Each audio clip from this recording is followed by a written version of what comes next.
Histoire du christianisme par Michel Coll.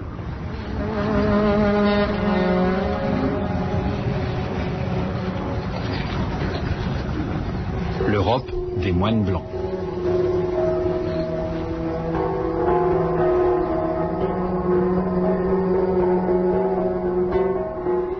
Au XIe et XIIe siècle, le moine fait figure en Occident du chrétien exemplaire. Dans le chaos ambiant, il apparaît comme un dernier rempart contre la corruption, la violence, la concupiscence qui sévissent dans la société médiévale.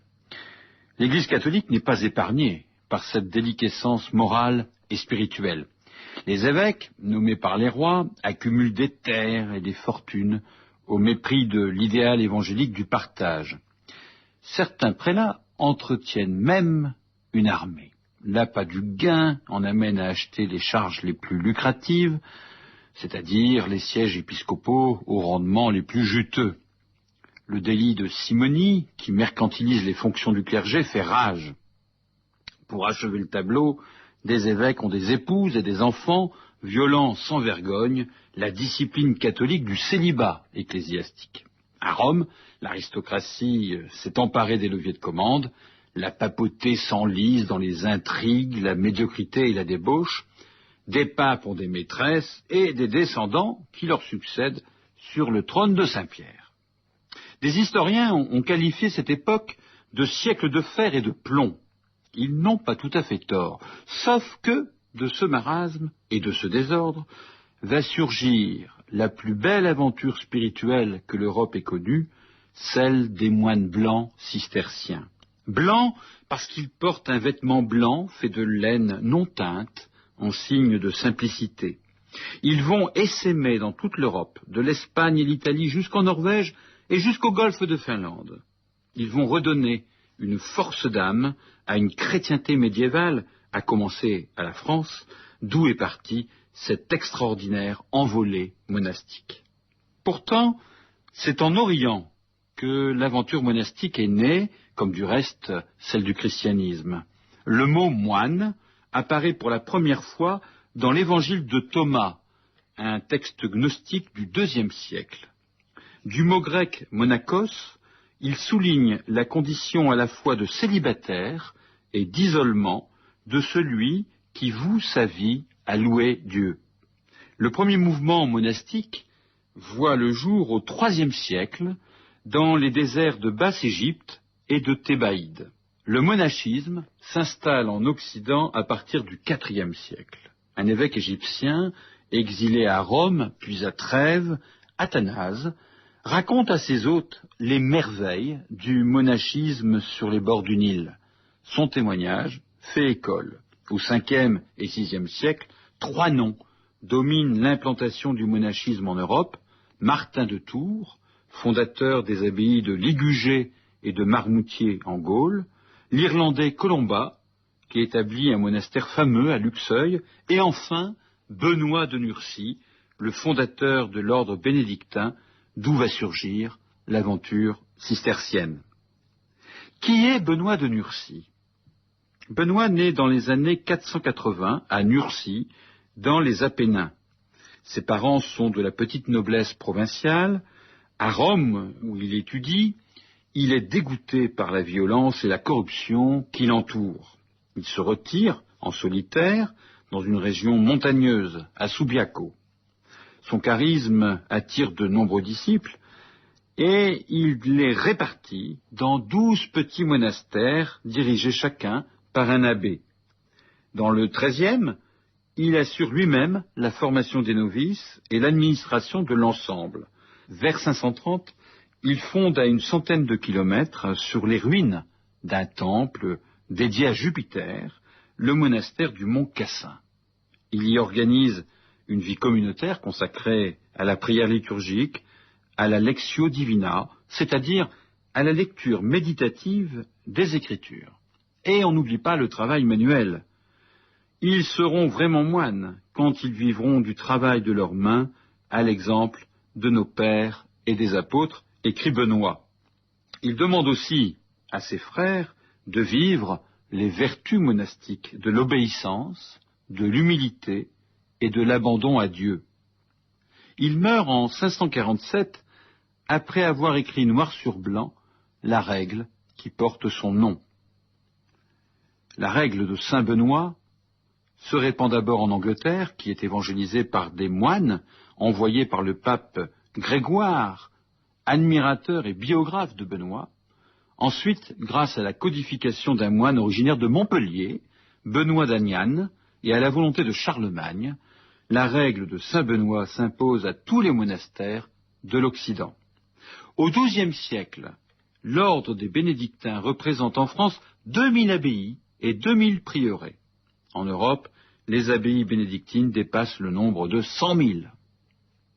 Au Xe siècle, l'abbaye bénédictine de Cluny, en Bourgogne, est le principal foyer spirituel du continent européen. Ce monastère, fondé en 909 dans le diocèse de Mâcon, doit son développement à plusieurs éléments. D'abord, il s'est rendu libre de toute autorité civile et religieuse. Il dépend directement du pape. Ce privilège lui permet d'échapper au système féodal de la commande qui entraîne la décadence de tant d'établissements monastiques. Ceux-ci ont perdu toute indépendance vis-à-vis du roi, qui nomme les abbés, et les choisit parfois hors du sérail monastique. Leurs biens sont la propriété de grandes familles seigneuriales qui tirent largement profit de leur possession. Une des clés de la réussite de Cluny est son autonomie politique et économique. Les moines, de plus en plus nombreux, peuvent élire librement leur abbé. Parmi eux, les frères convers sont dispensés des offices, ils assurent les divers travaux d'entretien et d'exploitation qui garantissent les ressources de la communauté. Des paysans locaux travaillent sous contrat à leur côté. Cette situation privilégiée s'étend vite aux milliers de prieurés qui éclosent en France, en Espagne, en Italie, et se rattachent à la juridiction du monastère bourguignon. Cluny se retrouve à la tête d'un réseau de plus d'1 millier d'établissements et donne 2 papes à la chrétienté, Urbain II et Pascal II. Son influence est au zénith.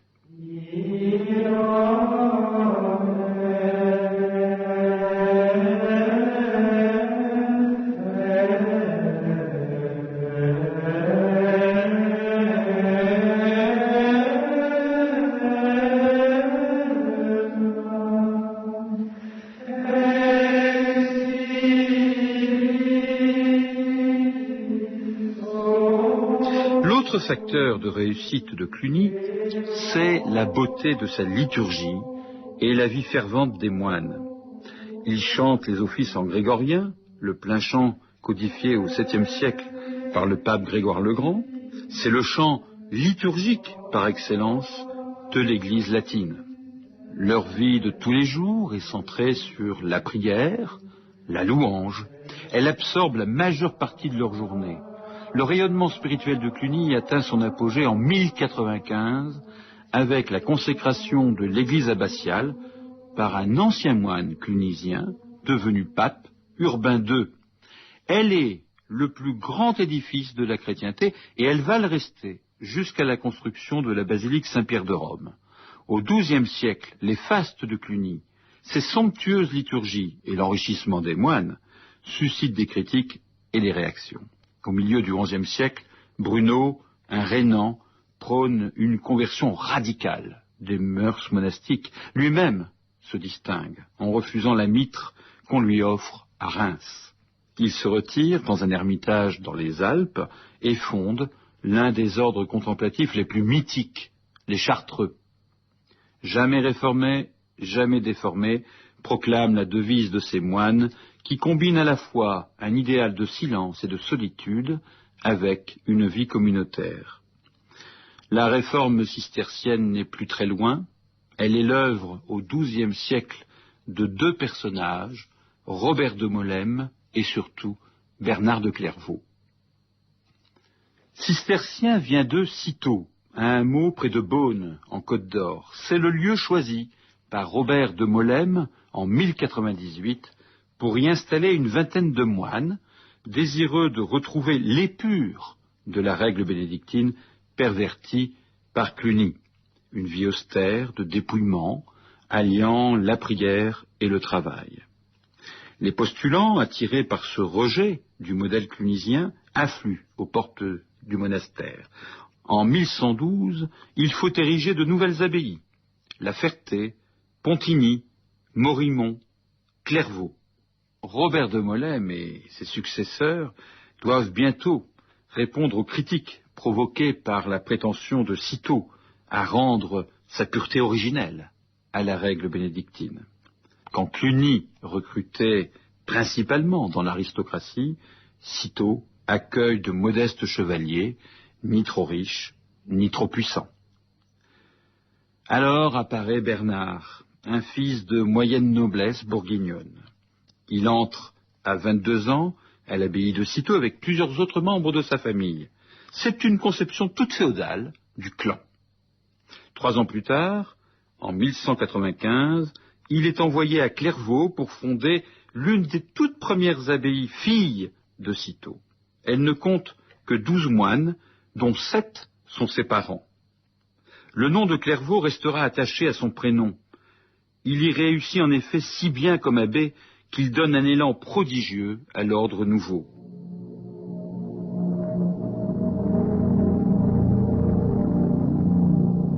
Vous demandez sans doute comment donc j'ai pu reconnaître qu'il était présent, puisque ses voix sont si incompréhensibles. Mais il est vif et efficace, et aussitôt qu'il est venu en moi, il a réveillé mon âme qui dormait, il a remué, amolli et blessé mon cœur, qui était dur comme la pierre et malade. Il s'est mis aussi à arracher, à détruire, à édifier et à planter, à arroser ce qui était sec, à éclairer ce qui était ténébreux, à ouvrir ce qui était serré, à enflammer ce qui était froid, à redresser ce qui était tordu et à aplanir ce qui était rude et raboteux, en sorte que mon âme bénissait le Seigneur et tout ce qui est en moi glorifiait son saint nom. Saint Bernard de Clairvaux, extrait du Sermon 74.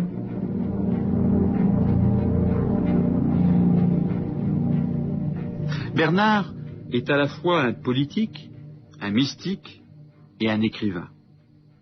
Son immense prestige est à la dimension de sa personnalité. Homme d'action, il déserte souvent Clairvaux pour aller conseiller les rois et les princes qui se plient à ses exigences. Défenseur intransigeant de la papauté, il fustige ceux qui, comme l'universitaire parisien Abélard, prennent trop de liberté à son goût avec l'interprétation traditionnelle de la doctrine de l'Église. Et il fait condamner Abélard par une assemblée d'évêques à Sens en 1140. Il sillonne l'Europe pour défendre le Saint-Siège, malmené par les princes qui convoitent ses domaines, jalousent son pouvoir et lui opposent même des antipapes.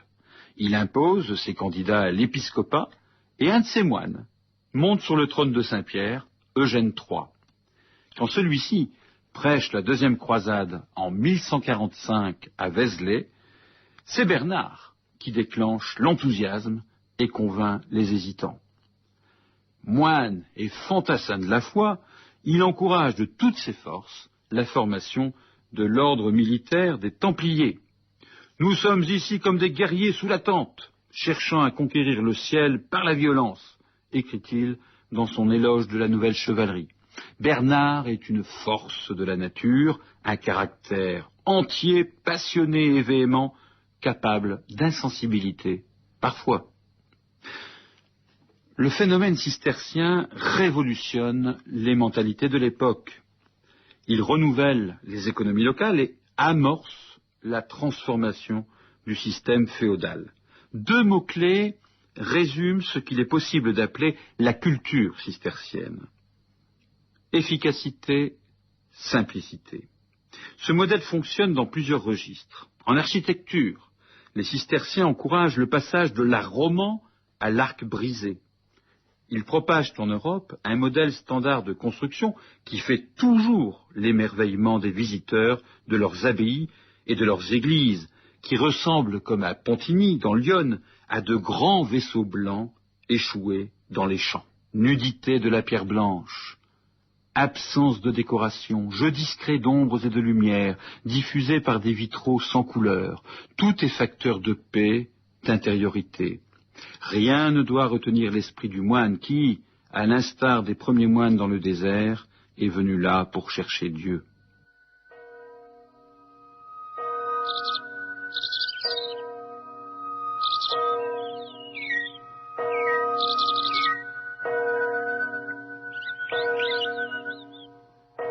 Mais l'efficacité et la simplicité sont d'abord et surtout employées pour suivre à la lettre la règle de saint Benoît.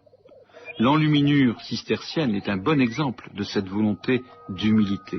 Les moines copistes délaissent la profusion des entrelacs et des ors. Leurs dessins se dépouillent, se décolorent. Simplicité, mais efficacité oblige. Les nouvelles fondations ont besoin de livres rapidement. L'aventure cistercienne jaillit au XIIe siècle, complétée au XIIIe siècle par le regain de monastères féminins, connaîtra des crises, des persécutions, des éclipses, des réveils et des métamorphoses. Au XVIIIe siècle, Armand Jean de Rancé fonde la grande trappe de Soligny. Les trappistes sont nés.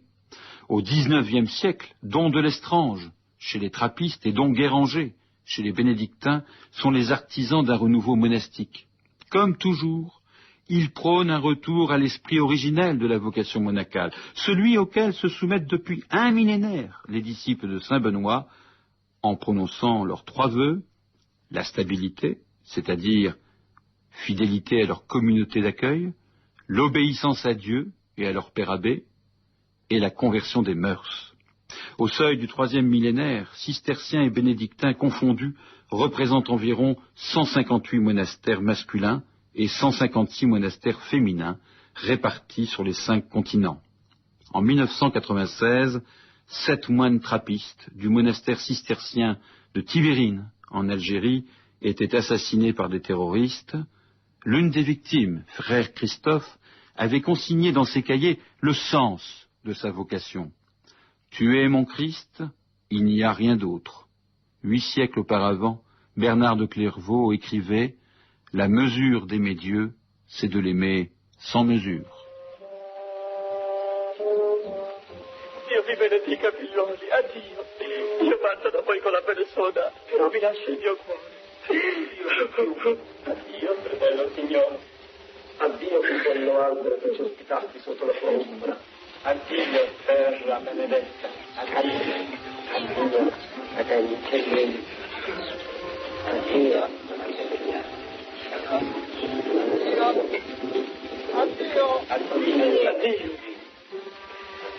Addio. Addio. Addio che sei nostro. Dio senza la via del bianco. C'était Histoire du christianisme par Michel Coll. Une émission en partenariat avec le magazine Le Monde des religions. Texte lu par Nathalie Procoris, Christophe Brault. Prise de son, Pascal Bénard, Éric Boisset. Mixage, Marie-Dominique Bouveau. Réalisation, François Connac.